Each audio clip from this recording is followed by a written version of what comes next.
ሰላም ጤና ይስጥልን የተከበራችሁ አድማጮቻችን እንደምንላችኋል። አዲስ ቃና በዕለተ ማክሰኞ ከሰኞ ማግስት ከአራዳ ኤፍኤም 95.1 ከመሃል ካሳንቺስ ከአራዶቹ መንደር በ95.1 ሜጋሄርዝ በኤፍኤም ስርጭት በያላችሁበት ልንደርስ ተሰይመናል። እንደሚታወቀው በአዲስ ቃና ከቴክኖሎጂ ጋር የተያዙ ሀሳብ እንደ መጫሪያ ያህል 360 ዲግሪ በተለያየ ርዕሶች የምንቀባበልበት ነው። ዜናዎችን ከሀገር ውስጥ እስከ ዓለም አቀፍ እናያለን፣ እንዳስሳለን፣ አለፍ እያልን እንግዶችን እንጋብዛለን፣ ሪቪዎችንም እንሰራለን ማለት ነው። ዛሬም እንደዛ ቆይታ እናደርጋለን። ለሚኖራችሁ ሀሳብ አስተያየት ጥቆማ በ8545 ልትልኩልን እንችላላችሁ፣ አለያም በ0912 47 66 27 ላይ ልታደርሱን እንችላላችሁ። ፕሮግራሙን እየመራው እስከ 12 ሰዓት ድረስ አብሬያችሁ ቆይታ ማደርገው ዳንኤል ሄኖክ ነኝ። በቴክኒኩ ደግሞ ከመስሎት ባሻገር ሄኖክ ኃይሉ አብሮን ቆይታ ያደርጋል። ጣቢያው አራዳ ኤፍኤም 95.1 ውለው የሚያመሹበት ነው። ከ95.1 ሜጋሄርዝ በተጨማሪ ከኤፍኤም ስርጭቱ በwww.aradafm.com በመላው ዓለም ስንደመጥ በእልፍ ፕላስ በቴሌግራም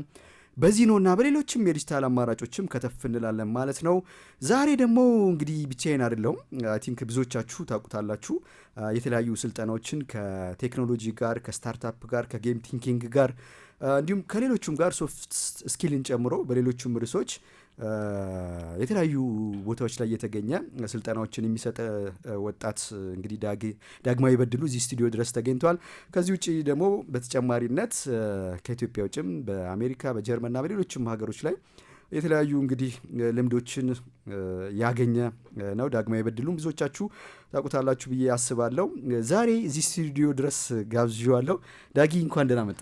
እንኳን ደህና ቆየኸኝ ዳኒ። ኢትስ ኦልዌይስ ናይስ ላይክ ስታወራ መስማት ደስ ይላል። የሆነ በአየር ላይ ለምትሆነውና ደስ ይላል። እንዴት ነህ? አለው ተመስገን ነው። እንግዲህ ከኔ ጋር እንኳን በተለያየ ጊዜ ተገናኝተናል። ብዙ በተለያየ ርዕሶችም በስልክም በሌላ ጊዜ ፕሮግራሞችም ሰርተናልና እስኪ ለሚያውቁ ወይም ደግሞ አዲስ ለሆኑ አድማጮቻችን ዳግማዊ ማን ነው? ከቴክኖሎጂ ከስታርታፕ ከጌም ቲንኪንግ እና ከልምድ አንጻር እንደው ጥቂት ንገርልን እስኪ። እሺ፣ በጣም አመሰግናለሁ ዳኒ። እንዳስተዋወቀኝ ስሜ ዳግማዊ በድሉ ይባላል። በትምህርት በስልጠና ኤሌክትሪካል ኢንጂነሪንግ ላይ የጨረስኩት ድሮ በደጉ ዘመን ነው የሚባለው። ስፔሻላይዝ ያደረኩት ሶፍትዌር ኢንጂነሪንግ ላይ ነው። ኢንፎርሜሽን ኔትወርክ ሴኩሪቲ ኤጀንሲ ወይም ድሮ አሁን አብዛኛው ሰው ኢንሳ በሚባለው ተቋም ወደ 10 ዓመት ሰርቻለሁ። ከጁኒየር ዴቨሎፐር እስከ ዲቪዥን ኃላፊ ድረስ ሰርቻለሁ። እሱ ራሱ ከኢንሳ ከወጣው ነው 10 ዓመት ሆነኝ ማለት ነው። ከዛ በኋላ ኤንጂኦ ሰርቻለሁ። ፕሮግራም ኮኦርዲኔተር ሆኜ የጀርመን ባህል ማዕከል ሰርቻለሁ።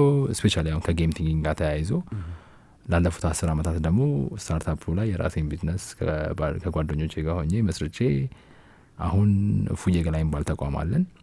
ማኔጅመንት ኮንሰልተንት ተቋም። ብዙ ሰዎች ግን የሚያውቁት ጨዋታ አዋቂ የሚባለውን ስታርታፕ ነው ወይ ግሪን ፒልስ ይባል ነው። ኢትስ ቬንቸር ስቱዲዮ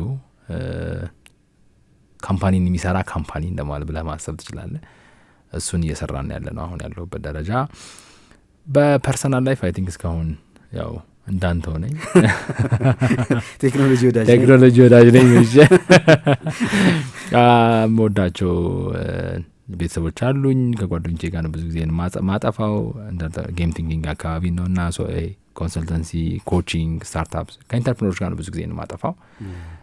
ብዙ ፓርትነሮች አሉን። ኦልሞስት ከ60 ከ70 በላይ ፓርትነሮች አሉን። ትላልቅ ፕሮጀክቶች እንሰራለን ከመንግስታዊ ከሆኑ መንግስታዊ ካልሆኑ ተቋማት ጋር።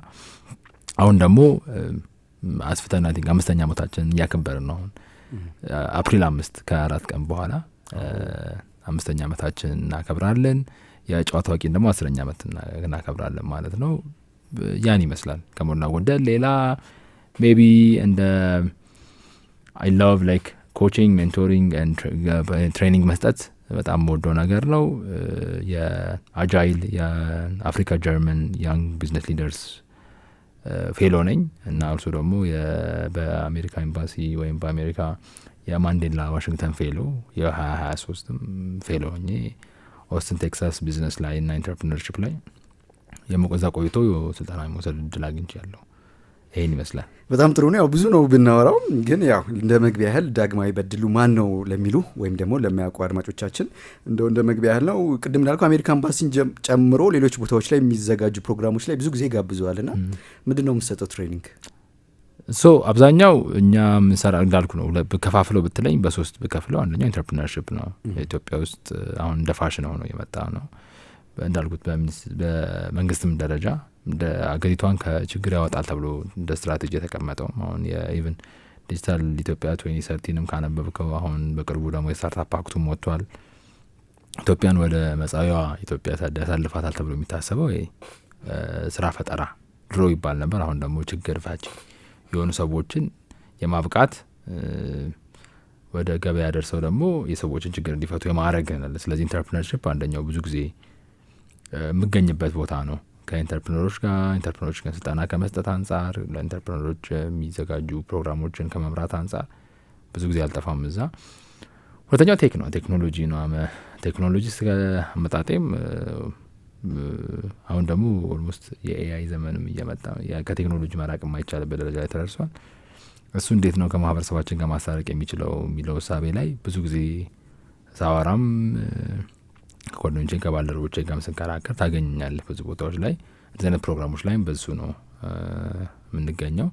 ሶስተኛው ደግሞ አይ ቲንክ ብዙ ሰዎች የሚያውቁን ብዬ የማስበው የጌም ቲንኪንግ የምንለው ወይም የመስተጋብር ምህንድስና ህይወትን የማጉላት ወይም ከሰው ጋር ያለው ኢንተራክሽን አሁን ቲክቶክ፣ ኢንስታግራም አሁን ደግሞ ታዋለ ከተማ ውስጥ ቤቲንግ፣ እነዚህ በጣም ወጣቶቻችንን እያያዙ አዲክት እያደረጉ ያሉ ቱሎች አሉና እነሱ የተሰሩበት ከጀርባ ያለ ሳይንስ አለ። እኛው ጌም ቲንኪንግ የምንለው ወይም የፐርሱዌዥን ኢንጂነሪንግ የምሳጤ ምህንድስና የምንለው ለማህበረሰባችን በጣም አዲስ ነው። እነሱ ኦልሞስት ላለፉት 20 ዓመታት ሲራቀቁበት የነበረ ዘርፍ ነውና እሱን አመተን እኛ ሀገር የሚሰሩ መሳሪያዎች ላይ አትሊስት በአሰራ እንኳን እንደዚህ አይነት መሳሪያዎች መስራት ባትችል እንኳን አትሊስት ከእንደዚህ አይነት መሳሪያዎች የተሰሩ አፖች ሊሆኑ ይችላሉ፣ የማርኬቲንግ ካምፔኖች ሊሆኑ ይችላሉ። ከእነሱ ጋር ያለን ኢንተራክሽን እንዴት ማስተካከል ይቻላል ብለን ከኢንጌጅመንት ኢንጂነሪንግ አሁን ራሱ አካዳሚ ያለን ጌም ቲንኪንግ አካዳሚ የሚባል የ12 ሳምንት ትሬኒንጎች እንሰጣለን። ዚስ አር 3 ኤሪያዎች ኢንተርፕሪነርሽፕ፣ ቴክኖሎጂ እና ጌም ቲንኪንግ። እነዚህ 3 ላይ ነው ብዙ ጊዜ አክቲቭ ሆነ የምታኝ። በጣም ጥሩ ነው። ጌም ቲንኪንግ ራሱ ምንድን ነው? ምን ይይዛል? አሁን ቅድም እንዳልከው ከ20 ዓመት በላይ ሌሎቹ ሰርተውበታል። ወይም ደግሞ ለምሳሌ ቅርብ ጊዜ እንኳን ራሱ ቲክቶክ ሱስ የሚያስያዝ ነገር አለውና የአውሮፓ ህብረት ይመስለኛል ይሄ ነገር ካላስተካከልክ እናግደዋለን የሚል ነገር ሲያወጡ እንሰማለን። እና ምንድን ነው ቢሃይንድ ያለው? አሁን ሪሰንት ላይ ታው ሊሆን ይችላል። ለምሳሌ የተወሰኑ ሰዎች የዩቲዩብ ጉግልና ፌስቡክን ካሰው ያሸነፉ ሰዎች አሉ አሜሪካ ውስጥ። አይ ቲንክ ኢት ዋዝ አ ቲኔጀር ህይወቴን ያመሰቃቀለው ሶሻል ሚዲያ ነው ብላ ከሳ አሁን በቅርቡ አሸነፈችና አሁን ሁሉም ሰው ሊከሳቸው የተነሳ ያለ ተቋም ነው። ግን ላይክ እሱ እንዳለ ሆኖ ዋናው ለምንድን ነው ሰክሰስፉል የሆኑት የሚለው ወይም እንደዚህ ለምንድን ነው? ምክንያቱም ብዙ ጊዜ ስለሱ ስናወራ የሚያያዘው የሆነ የሚወሰድ ነገር ነው አይደር በደም ወይ በአፍንጫ ወይ በአፍ ያው ተወስዶ ኬሚካሊ ጭንቅላታችን ውስጥ የሆነ ነገር የሚሰራ ተደርጎ ነበር ለረጅም ጊዜ የሚታሰበው። ግን አሁን በአይን ይገባል ይባላል ድሮ ይሆናል መንፈስ ያለበት ሰው ምናምን ሲጮካየ ምናምን ይነግረዋል በአይን ይገባል ይባላል። አሁን በአይን ነው የሚገባው። ቲክቶክን አይታው ከጀርባ አንተ ቲክቶክን ስታየው ከጀርባ የሚያይ ከሚሊዮን በላይ ኤአዮች እና ኢንጂነሮች አሉ። ኤቭሪ ታይም ክሊክ ስታደረግ ፖዝ ስታደረግ ሪዋይንድ ስታደረግ ፋስት ፎርዋርድ ስታደረግ ስታልፈው አሁን ኤቭሪ ታይም ቲክቶክን ስታደረግ እንትን አለው ራሱን የቻለ ሳይንስ አለው። አሁን ቢሄቪየራል ሳይኮሎጂ ጋር የተያያዘ ና ኢንጂነሪንግ አስፔክት ያለው አሁን ቅድም ያልኩ ፐርሱዌዥን ኢንጂነሪንግ የሚባል ራሱን የቻለ ሳይንስ አለ። ሰውን የማሳመን ሰውን ውሳኔውን የመቀየር ኢቨን ጸባዩን የመቀየር የሰውን አመል የመቀየር ችሎታ አላቸው እነዚህ ቴክኖሎጂዎች። ኢቨን አሁን ፖለቲካ ላይ ታየዋለህ። ላይክ አሁን ከአረብ ስፕሪንግ ኦልሞስት 10 ዓመት ሊሆኑ ነው አሁን ምን ያህል ደወይስ ምዕራባውያን የሚድል ኢስቱን እንደቀየሩት ማየት ትችላለህ። አረብ ስፕሪንግ ይሄ መፈንቅለ መንግስቶች እንዴት እንተነሳ እኛ ራሱ በሪሰንትሊ በጦርነቱም ጊዜም ከዛም በፊት ደግሞ በግርግሩ ጊዜ ምን ያህል ሶሻል ሚዲያ ፓወር እንደነበረው ታያለህ። እና ብዙ ሰው የሚያስበው ድንገተኛ የመጡ ነው ይመስሉት እነዚህ አፕሊኬሽኖች ድንገት ተፈጥረው አዲክቲቭ የሆኑ ናቸው። ግን ነው ኢንጂነሮች አሉ። እነዛ ኢንጂነሮች የሰውን ቢሄቪየር አንደርስታንድ አድርገው ክፍተቱን ተረድተው በዛ ክፍተት ነው ድሮ ህጻን ሆነ አንደኛ ከወጣ ብስክሌት ይገዛላል ተብላ አታውቅም።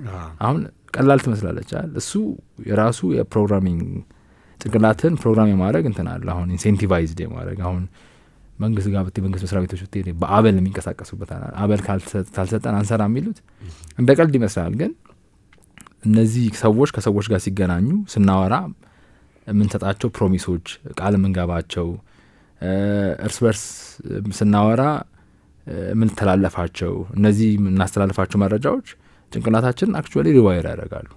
ዛትስ ጌም ቲንኪንግ የምንለው ወይም እኛ ሳይንስ ኤንድ አርት ኦፍ ኢንጌጅመንት ወይም የመስተጋብር ምህንድስና እንለዋለን። አንተ ከሆነ ሰው ጋር ስታወራ አሁን ማርኬቲንግ ነው ሁሉም ሰው እየሰለጠነ ያለው ቲክቶከር ነው እየሆነ ያለው አይደል አለው ማለት ነው። ሰው አለው በሚያወራው ሰው ያንድን ሰው ያው ቃል ይነቅላል ቃል ይተክላል ነው የሚባለው። ጭንቅላቱን የመቀየር ጸባይን የመቀየር አቅም አለው ማለት ነው። መሳሪያዎቹ ደግሞ እንደዛ ይሰራሉ ማለት ልክ ድሮ ጌሞች ካየህ ጌም ተጫወተ አዲክትድ ትሆናለህ ዝም ብለህ ትጫወተው። አሁን ቲክቶክን ብታየው ልክ የጌም ጸባይ ያለው የሆነ አንድ ሰው የሆነ ፖስት ሲያደርግ በአፍ ባታወራ እንኳን በላይክ በሪያክሽን በኮሜንት ማውራት ትችላለህ። አሁን ሪሰንትሊ ደግሞ ቲክቶክ ላይ ኢቭን ኮሜንት ለማንበብ የሚገባበት ጊዜ አለ። የኮሜንት አድቨርታይዝመንት ይባላል። 3,000-4,000 ኮሜንት ሆን ብሎ ሰዎች ራሳቸውን አጉል እያደረጉ ሰዎች ሪያክት እንዲያደርጉ የማድረግ እንትኖች አሉ። ይሄ ሁሉ የሰው ልጅ ትኩረትን ለመሳብ ይሄ ኤጅ አሁን እንለዋለን ድሮ የአግራሪያን የግብርና ዘመን የኢንዱስትሪያል ዘመን እንደምንለው አሁን ደግሞ የአቴንሽን ዘመን የትኩረት የመሳብ ዘመን ነው። ሶ ታያለ ሰዎች የማይሆን ነገር ሲያደርጉ ኢቭን በቃ አሁን እስከ መታሰር የደረሱ ሰዎች አይተናል። የሰውን ሀሳብ እና አቴንሽን ለመሳብ የሚደረግ ጥረት ምክንያቱም ዌር ናው ሊቪንግ የኖርንበት ያለው ይሄ የትኩረት ዘመን ላይ ስለሆነ ማለት ነው። ሶ እሱ ሳይንስ አለው።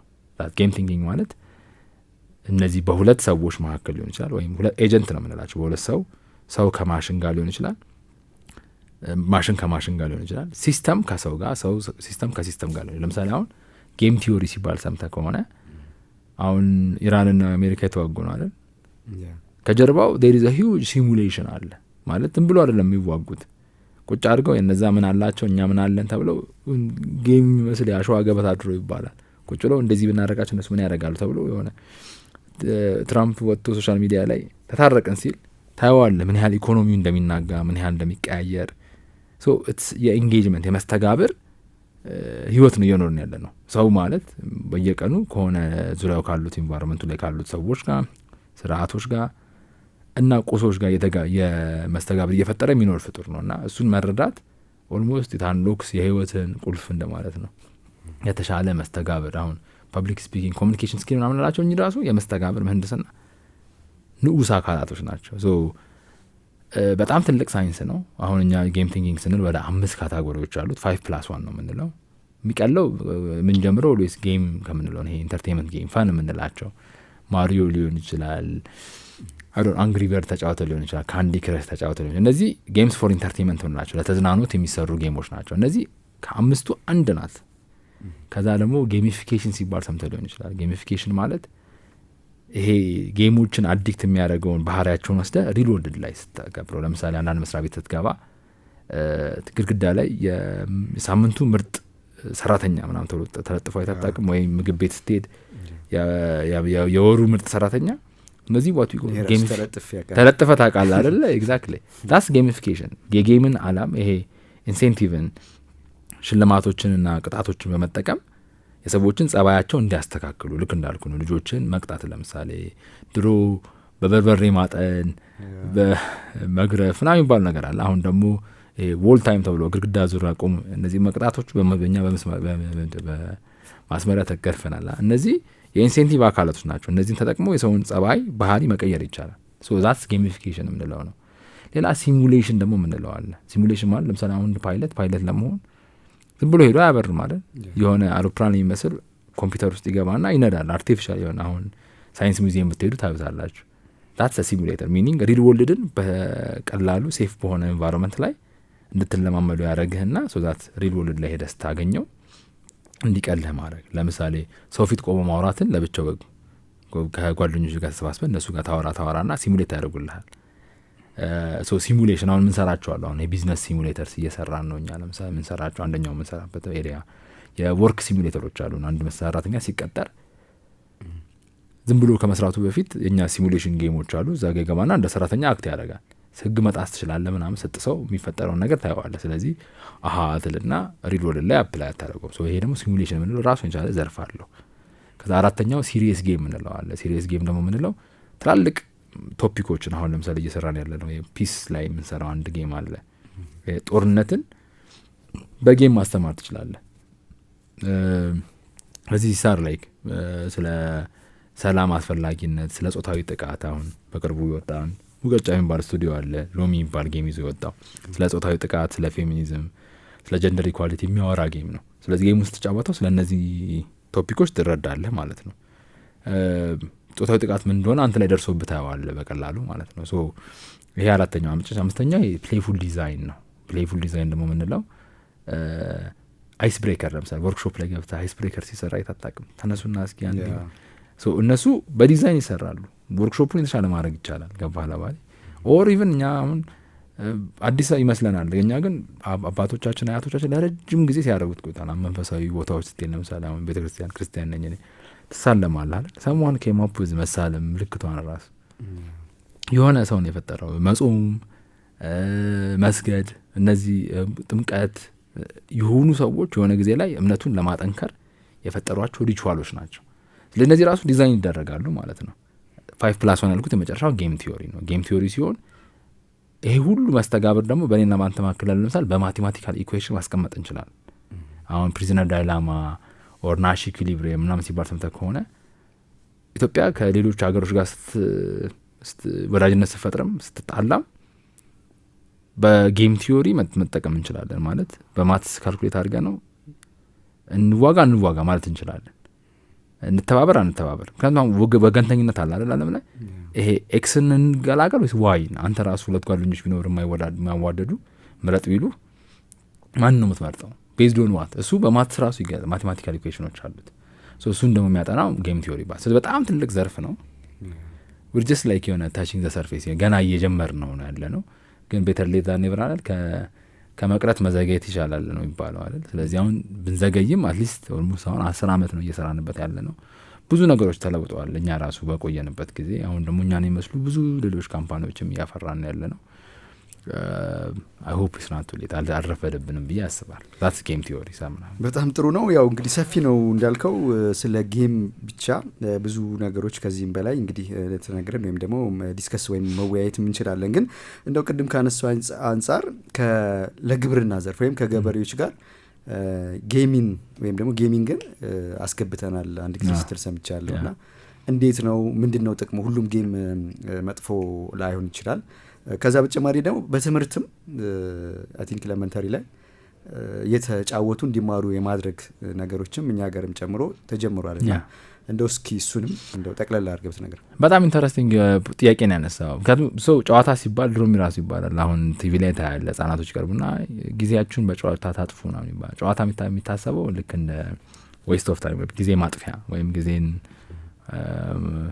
መጉጃ ይሆናል ተደርጎ ነው የሚታሰበው። ግን ኢቭን ቃሉ ራሱ ስታየው ጨዋታ አዋቂ ነው። ለምሳሌ መጀመሪያው ስታርታፓችን ጨዋታ አዋቂ የሚባለው ቃል ስንጠቀመው አዲስ ቃል አይደለም። ባህላችን ላይ በጣም ለረጅም ዘመናት የነበረ ነው። አንድ ሰው ጨዋታ አዋቂ ነው ሲባል ምን ይመጣል? የሚያፌዝ ሰው ማለት ነው? አይ ነው። ለምሳሌ ሀዘን ቢሆን ሀዘኑን የሚያስረሳ ድባብ የሚፈጥር እንደዛ የጣሉ ሰዎችን የሚያስታርቅ ነው እንጂ ፌዘኛ ማለት አይደለም ጨዋታ አዋቂ። እሱ ሰው ጨዋታ ያውቃል ሲባል የድባት ያለበት ቤት ውስጥ ገብቶ ህይወት ይዘራበታል ማለት ነው። ያዘነ ሰው ጋር ሄዶ ሀዘኑን ያስረሳዋል። ቅድም እንዳልከው ኢቭን ይባላል ከሆነ ሰው ጋር ቁጭ ብለህ ለምሳሌ የሆነ ቤት ዝም ካልክ መተው ምናምን ሰዎች ተጫወት ነው የምትባለው፣ የተጫወትክ ነው የምትባለው። ምክንያቱም ሰው መሆን መጫወት ነው፣ ሰውነት ነው መጫወት። መጫወት ደግሞ መስተጋብር ማድረግ ነው፣ ዙሪያ ካለው ነገር ጋር ኢንተራክት ማድረግ ነው። ተጫወት ስትባል እኮ ተነስተህ ብዬ አይደለም የምትጫወተው አይደል? ወይ ቮሊቦል አይደለም የምትጫወተው፣ አውራ እየተባልክ ነው። ኢንጌጅ እናድርግ እያሉ ነው ሰዎች፣ መስተጋብር እንፍጠር እያሉ ነው።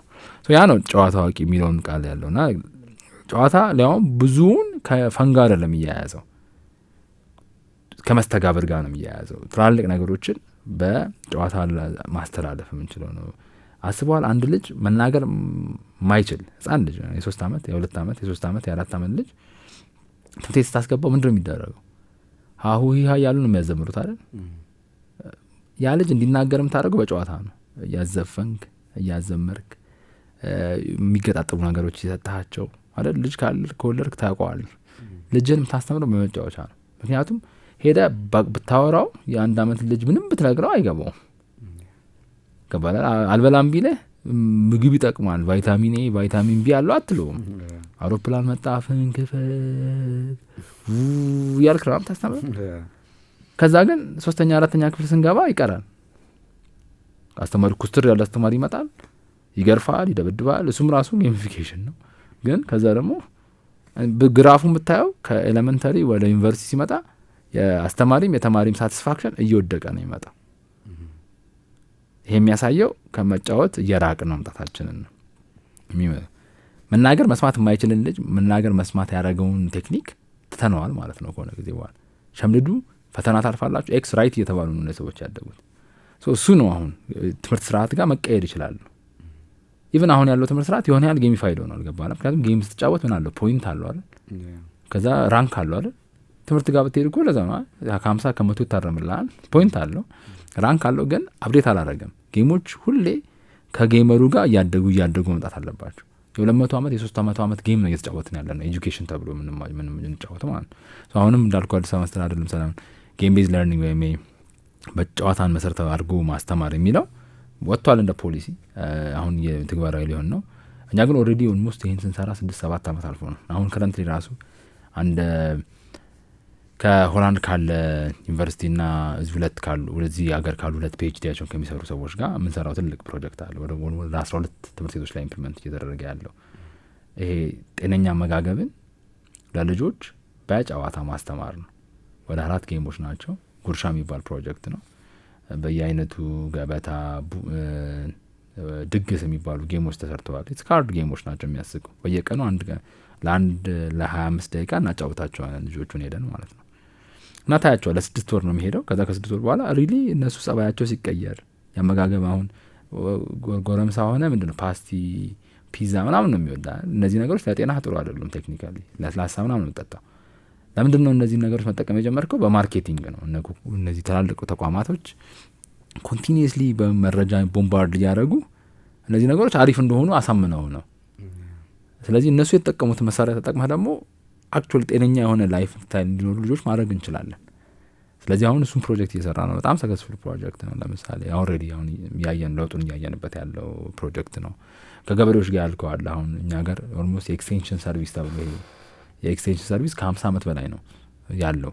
ኤክስቴንሽን ኤጀንቶች ሲባሉ ትንጠቃል ወይም ዲኤዎች ይባላል፣ ዴቨሎፕመንታል ኤጀንቶች ይባሉ። እያንዳንዱ ገበሬ የሆኑ 2-3 ኤክስቴንሽን ወርከሮች መጥተው ያናግሩታል። እና ረጅም ጊዜ የነበረው ትልቁ ጋፕ መስተጋብር ምህንድስና አይደል ያለው ጌም ቲንኪንግ በገበሬና በኤክስቴንሽን ወርከሩ መካከል ጋፕ አለ። ምክንያቱም ኤክስቴንሽን ወርከሩ የተማረ ነው የሚሰራው፣ ለደሞዙ ነው የሚሰራው።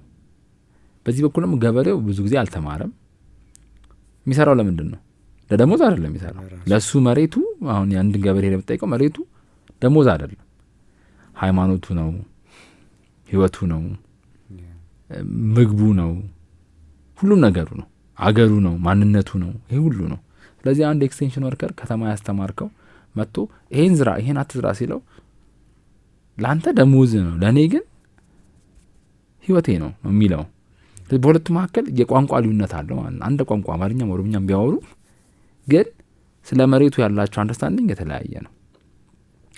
እንትንም ኢንሴንቲቭም ዋይዝ ብታየው ዲኤው መጥፎ መረጃም ጥሩ መረጃ የሚሰጠው ደሞዙ አይቀንስ አይጨምር። ገበሬው ግን መጥፎ መረጃውን ወስዶ ኢምፕሊመንት ያደረገው ምርቱ ብቻ አይደለም። ምርት እኮ ስለ ምርት አይደለም እናወራው። ሊያጣ ይችላል መሬቱን፣ ህይወቱን ያጣል፣ የሚበላው ሊያጣ ይችላል ገባላ። ስለዚህ እነዚህ ሰዎች የተለያየ ፓወር ዳይናሚክስ አላቸው፣ የተለያየ አደራድን ያላቸው። ስለዚህ አሁን ጌም ቲንኪንግ እዚህ ጋር እንዴት ይመጣል? ዊ ሃቭ ሜድ አ ጌም ለምሳሌ ምን የሚያደርግ ሁለቱን አንድ መስመር ላይ እንዲመጡ የሚያደርጋቸው እንትኖቹን ኤክስቴንሽን ወርከሮቹ ለገበሬው ለካስ ህይወቱ ነው። ስለዚህ እንደ ማንኛውም አገልግሎት አለ ማሰብ ያለብኝ እንዲል ገበሬውም የተማረ ስለካስ ይጠቅማል ብሎ እንዲያስብ የሚያደርግ ጨዋታ ነው። ለምሳሌ ደግሞ እንደዚህ ኮንፍሊክት ሪዞሉሽን ለምሳሌ አሁን ከዲስፕሌስመንት ጋር ተያይዞ ለኮንፍሊክት ሁሉ ጊዜ ሰዎች ሲነሱ ከሚኖሩበት ቡቃዬ ኮንፍሊክት ይነሳል ብዙ ጊዜ። ለምሳሌ እሱን ኮንፍሊክቱ የሚነሳው ባለመግባባት ነው። ኢንቨስተሮች የሚያስቡት ሀሳብ ያለ ኢንቨስተሩ የሚያስበው በቃ አንተን አስነስቶ የሆነ ለአንተ ካሳ ከፍያለሁ፣ በቃ ሄደህ ኑር፣ እዚህ መጥቼ እሰራለሁ፣ ሀብታም ሆናለሁ ብሎ ነው የሚያስበው። ገበሬው ደግሞ ያደግኩበትን የተወለድኩበትን እዚህ ቀበሌ ላይ ነው ያለሁት። ካሳው ከመጣ በኋላ ይሄ ሰውዬ ያን ሁሉ ብር ይዞ አያውቅም በህይወቱ። ስለዚህ ካሳውን የሆነ 1 ሚሊዮን ሰጥተው ሂድ ብትለው ምን ያደርገዋል? ያን ሚሊዮን ወስዶ በትክክል ካላደረግ ከዛስ ምን ይሆናል? 1 አመት 2 አመት ብሩን ካጠፋ በኋላ ተመልሶ መጥቶ አንተን ነው የሚበጠብጥ። ስለዚህ አሁን የምንሰራቸው አሁን ዩ ካን ዲዛይን አን ኤክስፒሪየንስ ጌም። ኢንቨስተሩ ከገበሬው ጋር ቁጭ ብሎ ለካስ ገበሬው አሁን ከሚኖርበት ህይወት የተሻለ ህይወት እንዲኖረው ካላረኩኝ ለህሊናዬም ጥሩ አይደለም። ነገር ግን ሀብቴን መቋደስ አልችልም፣ መጥቶ እርሻዬን ያቃጥልብኛል። ስለዚህ አትሊስት አይ ሃቭ ቱ ሜክ ሹር ብሩ መስጠት ብቻ ሳይሆን የሰጠውትን ብር ወስዶ የተሻለ ነገር እንደሚያደርግበት ማረጋገጥ አለብኝ፣ ልጆቹን መቅጠር አለብኝ ብሎ ማሰብ አለበት ማለት ነው። ገበሬውም ደግሞ ለዘመናዊነት ጊዜ እንትን ዝግጁ ካልሆንኩኝ እድሜ ልኬን በሞፈርና በበሬ እያረስኩኝ መኖር አልችልም ብሎ ማሰብ መቻል አለበት። ይሄን እንዲያስብ የሚያደርገው የመስተጋብር የሆነ ቴክኖሎጂ ትሰራላቸዋለ ማለት ነው። በእነሱ በሚያውቁት አፈር ላይ ከሆነም በአፈር ላይ ይጫወቱታል። በእንጨት በወረቀት መጫወት ትችላለ። ለዚህ ኤክስቴንሽን ወርከሮች ደግሞ ታብሌት ካላቸው ታብሌቶቹ ላይ የሚጫን ዲጂታል ጌም ትሰራላቸዋል። ሰው ይረዳሉ ማለት። ስለዚህ ያየው ምን ያህል ትላልቅ ቶፒኮችን ጨዋታ ታዋቂ ያለ ነው። አለዝበን ሰዎች እንዲግባቡ ማድረግ ትችላለ። ትላለህ አንተ ለምሳሌ ፌሚኒዝም ምናምን ይባላል። አንተ ወንድና ላያገባኘው ትችላለህ። ግን አይ ካን ሜክ ዩ አ ሲምፕል ጌም ዩ ፕሌይ ኢት እና በዛ ውስጥ እንደ ሴት ሆነ እንድትኖር ማድረግ ይችላል። ለካ ሴቶች እንዲህ ነው የሚያልፉት ብለን እንድታስብ ማስቻል ይችላል ማለት ነው። ከዛስ ከተረዳ ማወቅ መረዳት ነው መለወጥ ነው። ስለዚህ ቤት ስትገባ ሚስትህን እንደ ኖርማል አታያትም ማለት ነው። አንድ ሌቭል ከፍ ብለህ ነው የምታያት፣ ትረዳታለህ ማለት። አብዛኞቹ ችግሮቻችን ዓለም እያለፈችበት ያለችው አብዛኛው ችግር ያለ መረዳት ነው።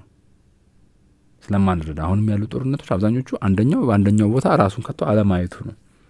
ብዙ ጊዜ ሰዎች ሲጣሉ ካየ ሁለቱም የራሳቸው ትክክል ጀስቲፋይድ የሆነ ሪዝን አላቸው።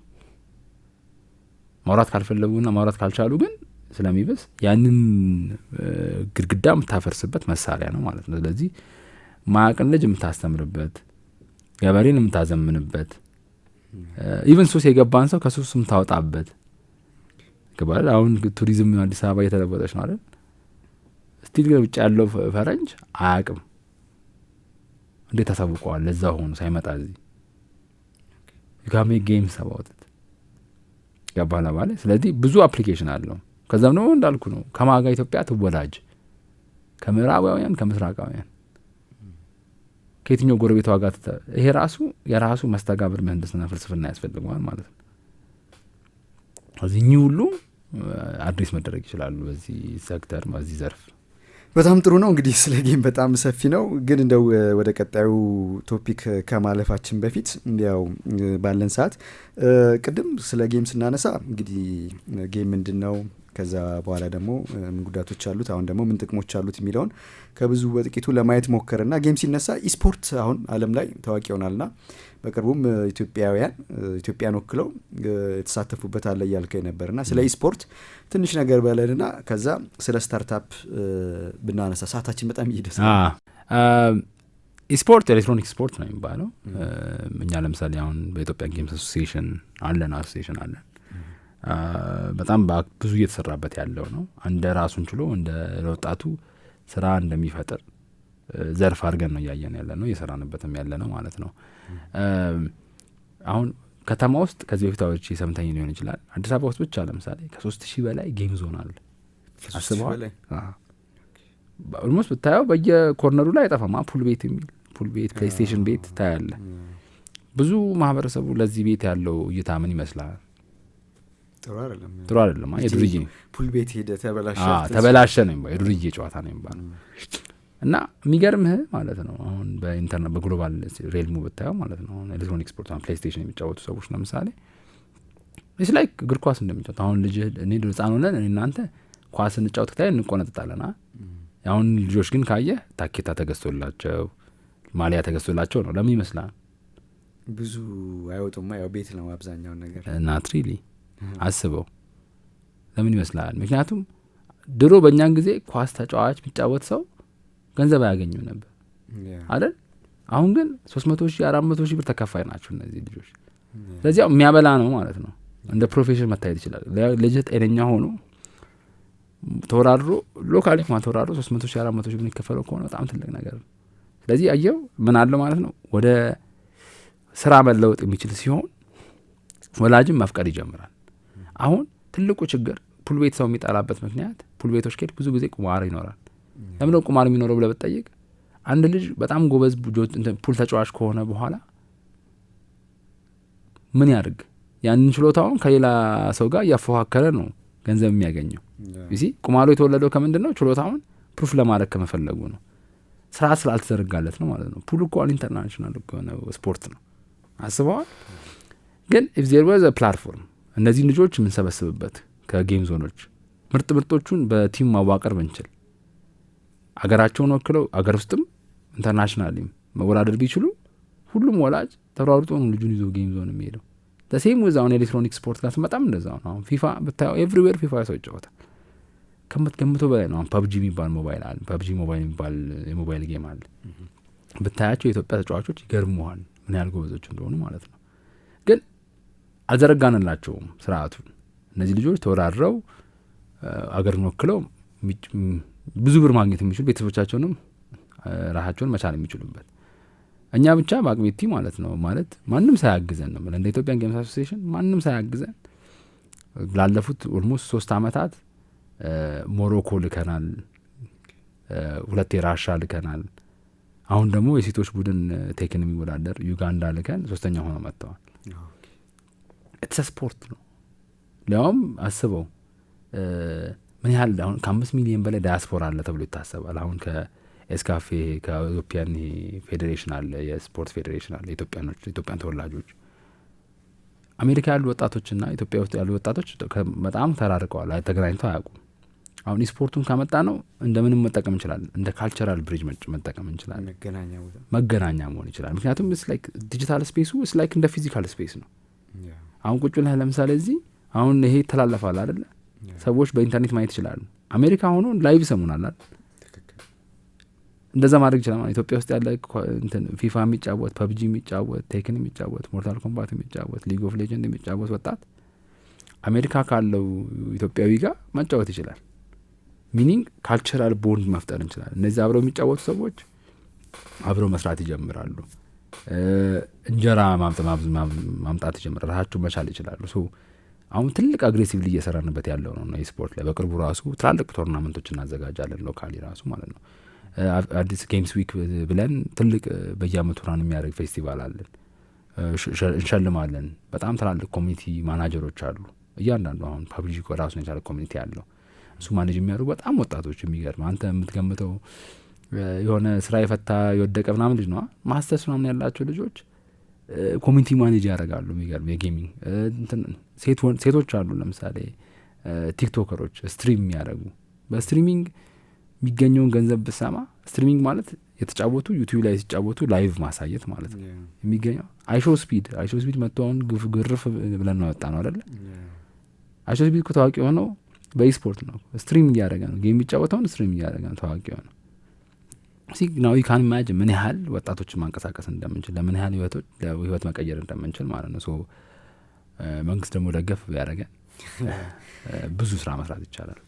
በጣም ጥሩ ነው። ያው ጌም እንግዲህ ብዙ ነገሮች ውስጥ መግባት እንደሚችል ማሳያ ነው። ለበጎ ከተጠቀምንበት ደግሞ እንደዚሁ ዓለም አቀፍ ቦታዎች ላይ ተገኝተን ተወዳድረን ለልጆቹም የገቢ ምንጭ እንዲሁም ደግሞ ለሀገርም ደግሞ እንደ አንድ የመወዳደሪያ የማሸነፊያ ሜዳም እንደሚሆን ማሳያ ይመስላል። ሰዓታችን በጣም እየሄደ ስለሆነ ዳግማዊ በድሉ ነው ዛሬ እዚህ ስቱዲዮ ድረስ የጋበዝ ነውና ስለ ስታርታፕ ጥቂት ብናነሳስ ምንድን ነው? አሁን አንተ እንግዲህ ወደ 11 ዓመት ስታርታፕ መስርተ እንዲሁም ደግሞ አሁን ላይ ብዙ ስታርታፖችን ታማክራለህ፣ ስልጠና ትሰጣለህ እና ምንድን ነው ስታርታፕ አሁን አንተ በምታውቀው በኢትዮጵያ ኮንቴክስት?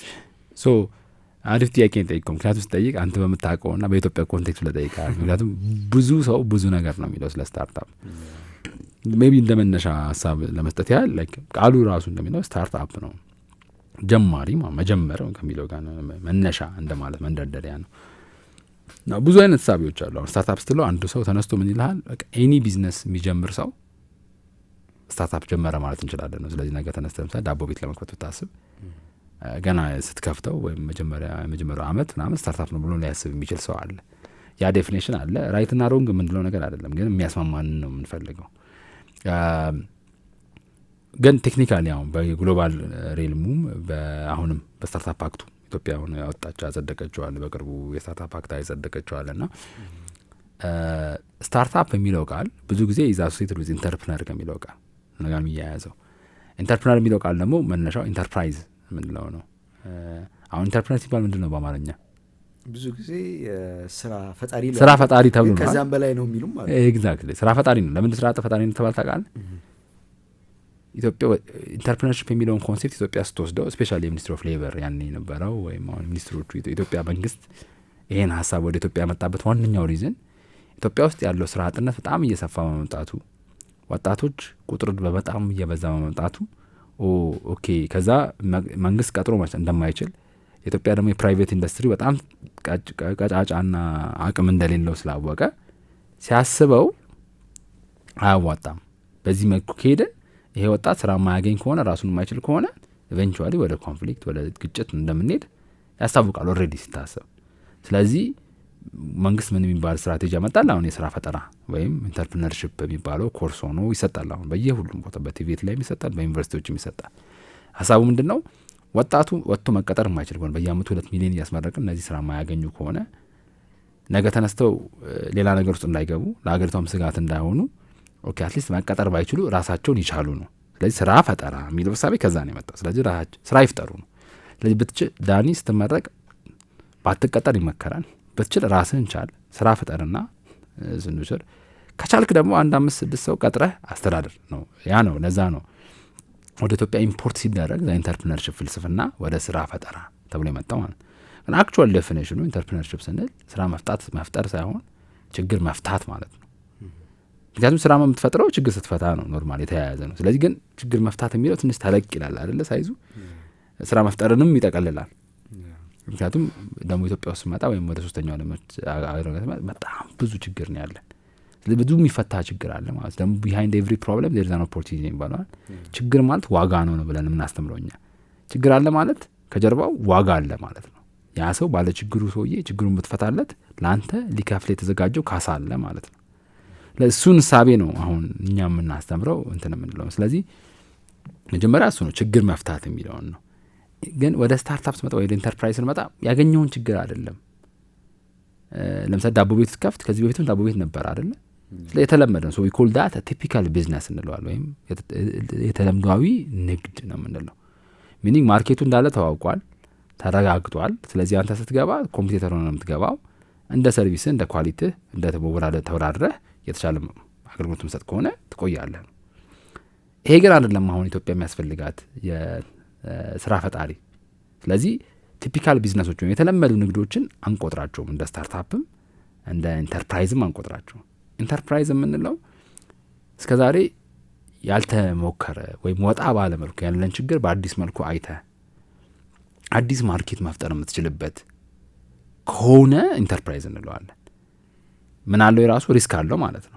ለምሳሌ ዳቦ ቤት ከሆነ የምትሸጠው ኖርማል ዳቦ ቤት ከሆነ ዳቦ ላይ የሆነ ነገር ጨማምረህ ምናምን የሆነ ሀይ ኢንድ የሆነ ኒው ሙሉ ዳቦ አለ ለምሳሌ ኒሽ ክላይንት ሰርቪስ ታደርግ ነው። ዳትስ አን ኢንተርፕራይዝ።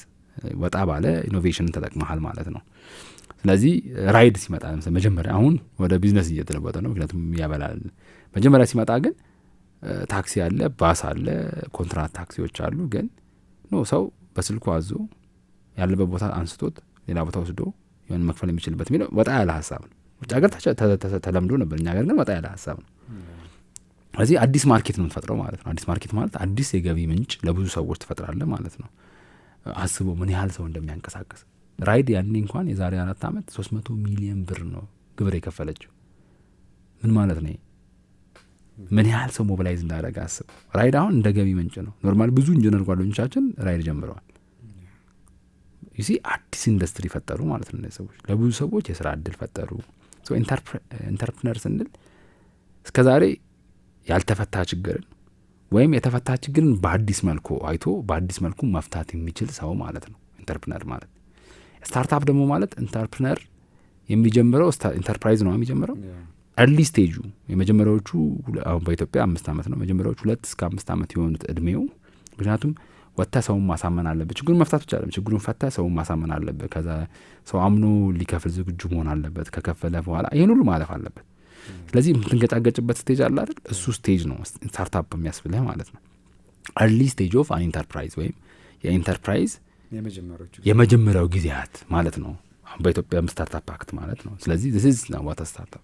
በጣም ጥሩ ነው። ከብዙ ስታርታፖች ጋር ትገናኛለህ፣ ታማክራለህ። ሰዓታችን 10 ደቂቃ ነው የቀረን፣ ኦልሞስት 7 ደቂቃ። የብዙ ኢትዮጵያ ውስጥ አንተ ፌስ ያረካቸው ወይም ያገኛቸው የስታርታፖቹ ችግር ምንድን ነው? እንዳልኩ ማንከለው ነገር አለ። ማህበረሰባችን ብዙ ችግር ያለበት ማህበረሰባችን ነው። ስለዚህ ችግር ሲበዛ እንዳልኩ ኦፖርቹኒቲም እንደሚበዛ ኦፖርቹኒስትም ይጣጠፋው ነው። ስራም የለም። አሁን አብዛኛውን ውጭ ሀገር ብትሄድ ለምሳሌ ኢንተርፕረነር ሲባል አንድ ሰው ስራውን ትቶ ነው ስታርታፕ የሚጀምረው። ገባህ ባለ አይ ይሄ የተለመደው ነገር ከማረገው የሆነ ውስጤ የሚያብሰለስለኝ ሀሳብ አለን እሱማ ወልጄው አይቼው ማለፍ ፈልጋለሁ ብሎ ነው የሚጀምረው አብዛኛው ሰው ስታርታፕ ሲጀምር። ኦር አሁን ደግሞ የመጣው በሀስል ካልቸር ያላል ሸቅላ የሆነ አሰግጥ ፈምስ አይነት ሳቢው እሱ ደግሞ በቃ የሆነ ሀሳብ መጣለሁ፣ ኢንቨስተሮች ይፈልጉታል፣ ያን ሀሳብ ኢምፕሊመንት አደርገዋለሁ፣ ኢንቨስተሮች ብር ይሰጡኛል፣ እሱን እየሰራው ያሳደግኩት ከፈለኩኝ ሸጠውና ሌላ ደግሞ ጀምራለሁ። ስለዚህ ሲሪያል ኢንተርፕረነር የምንለው አንድ ችግርን ትፈታለህ፣ ከተፈታው በኋላ ወደሚቀጥለው ችግር የሚሄድ ባህሪ ያላቸው ሰዎች የሚጀምሩት ነገር ነው ውጭ ሀገር። ልክ እኛ ሀገር ስመጣ አሁን ስታርታፕ ምክንያቱም ኦልሬዲ ስራ የለም፣ ብዙ ስራ የለም፣ ስራ አጥ ብዙ ነው። ስለዚህ ወደ ኢንተርፕረነር የሚኮንባቸው ሪዝኖች ትንሽ ወጣ ያሉ ናቸው ኢትዮጵያ ውስጥ ስንመጣ ማለት ነው።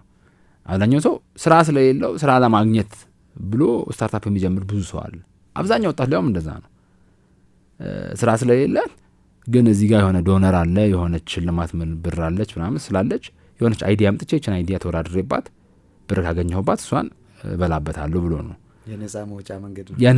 ነጻ መውጫ ማትሉም በቃ የሰርቫይቫል የመኖሪያ ገባላ ባለ እንደዛ ተደርጎ ነው አብዛኛው ወጣት ላይ የምናየው ማለት። ስለዚህ ብዙ ጊዜ እኛ ኢንተርፕረነርሺፕ ኮርስ ሰጥ የኢንተርፕረነር ማይንድ ሴት እንለዋለን። የችግር ፈቺ ሰው ምልከታ። አን ኢንተርፕረነር ማለት ችግርን ሲያይ የሚወድ ማለት ነው። የሆነ I don't want peace I want problem always የሚል የሆነ ቲክቶከር የለ ልክ እንደሱ ማለት ነው። ባኒያር ኢንተርፕረነር ችግር ስታይ ትሮጣለህ ወደ ችግሩ በቃ ማለት you love solving problems በቃ ችግር መፍታት ትወዳለህ ማለት ነው። ናው ብነግርህ ከሚመጡ እኛ ከምናገኛቸው ከመቶ ኢንተርፕረነሮች ሜቢ 4-5 ቢሆን ነው እነዚህ።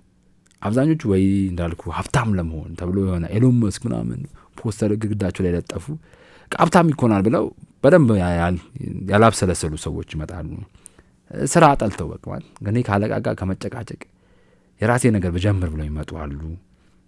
ገባላ ባለ ብዙ ትክክለኛ ያልሆኑ ብለን የምናስባቸው እኛ መነሻ ሀሳቦችን ይዘው ይመጡ ናቸው። ግን እንዳልኩ ይሰራል እሱ። ሁላችንም ስንጀምር እንደዛ ብለን ነው የጀመርነው። ግን ቅድም እንዳልኩ ነው አን ኢንተርፕረነር is someone who loves problem ነው ችግር መፍታት የሚወድ። አሁን ኃይሌ ገብረስላሴ ነው ለምሳሌ አሉ በቃ የሚያሳ መልጋ ሲያወሩት ሰማቸዋል። they just want to solve problem ዝም ብሎ ችግር ሲያዩ በቃ ችግርን ማለፍ የማይችሉ ራሳቸውን ዴር የሚያደርጉ ሪስክ የሚወስዱ ሰዎች ማለት ነው። ስናታ like of course ስትፈታ ችግርን ትልቅ ገቢ ታገኛለህ፣ ትልቅ ሪኮግኒሽን ታገኝበታለህ። ግን you fail more times ልክ እንደ ጌም ነው ገባላ። ጌም ስትጫወት ኤኒ ጌም ስትጫወት የምትሸነፍባቸው ጊዜዎች ይበልጣሉ ከምታሸነፍባቸው ጊዜዎች by default ነው አይደል? like ኤኒ ጌም ስትጀምር ይወደክ ነው የምትጀምረው።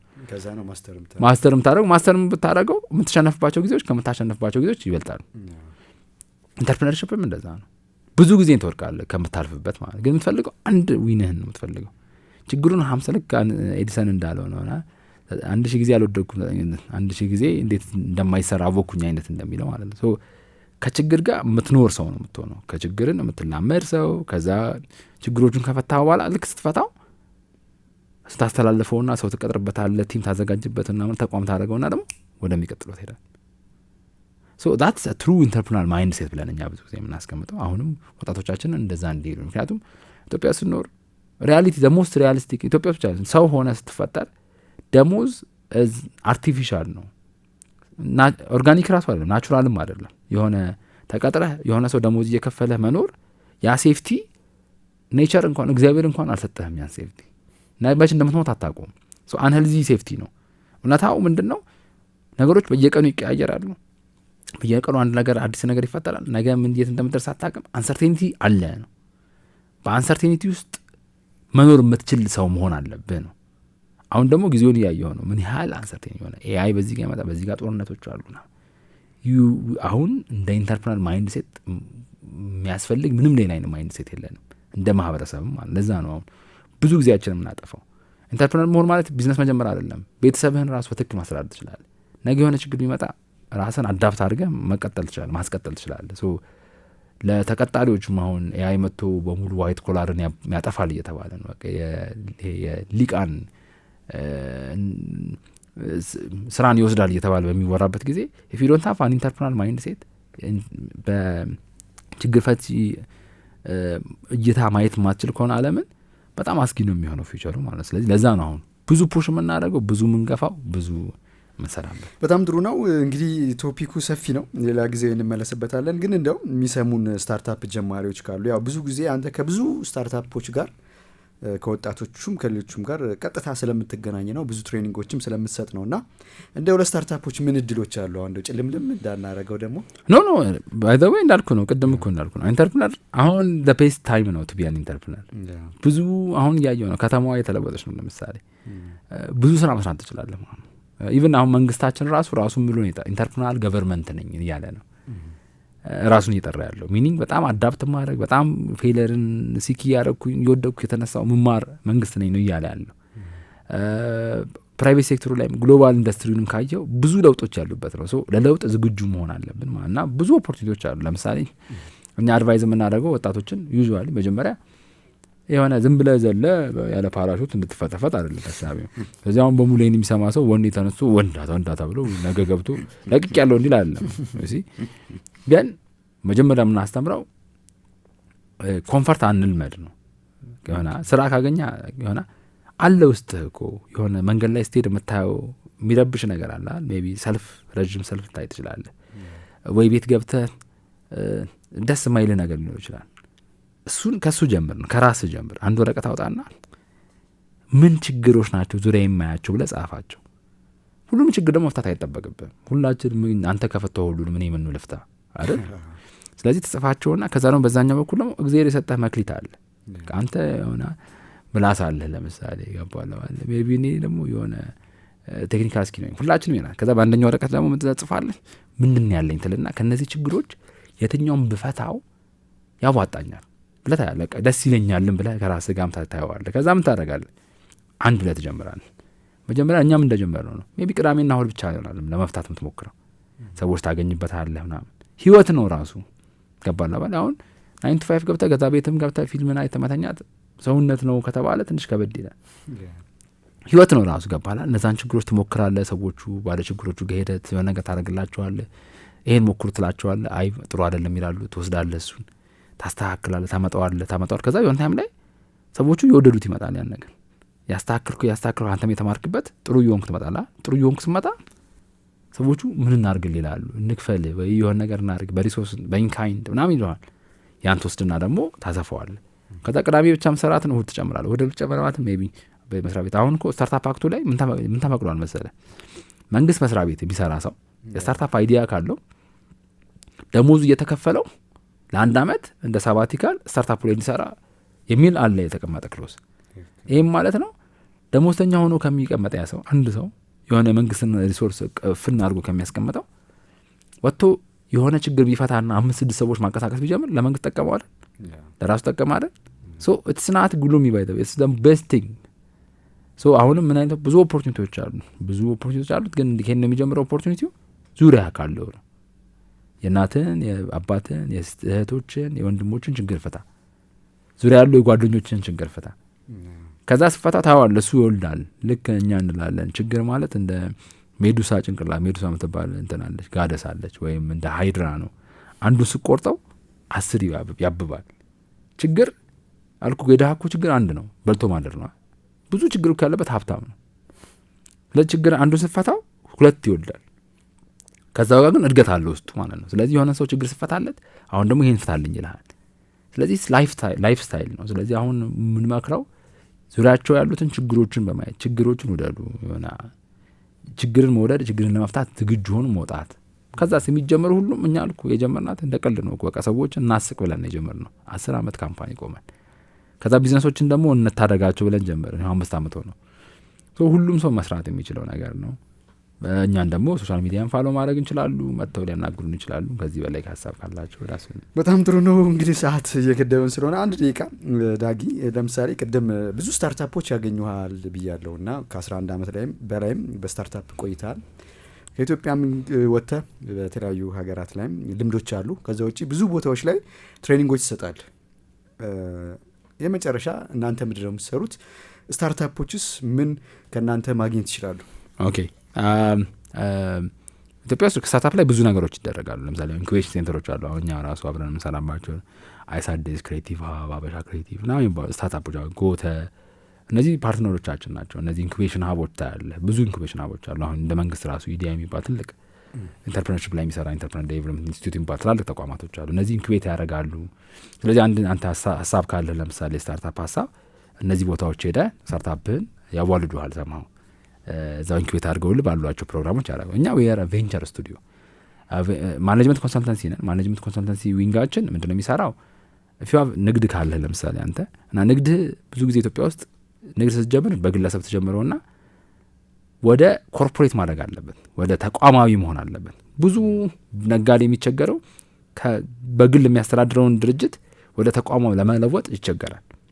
እሱ ላይ ነው አሁን እኛ ኮንሰልታንሲና አክቹዋሊ ኢምፕሊሜንቴሽን እንሰራለን። ስለዚህ መተን አድቫይዝ አድርገን ኦኬ አንተ ስተኛ አብሮ የሚተኛ ድርጅት ከነበረ በሰዎች እንዴት ነው የምታደራጀው? የሰው ኃይል እንዴት ነው የምታበቃው?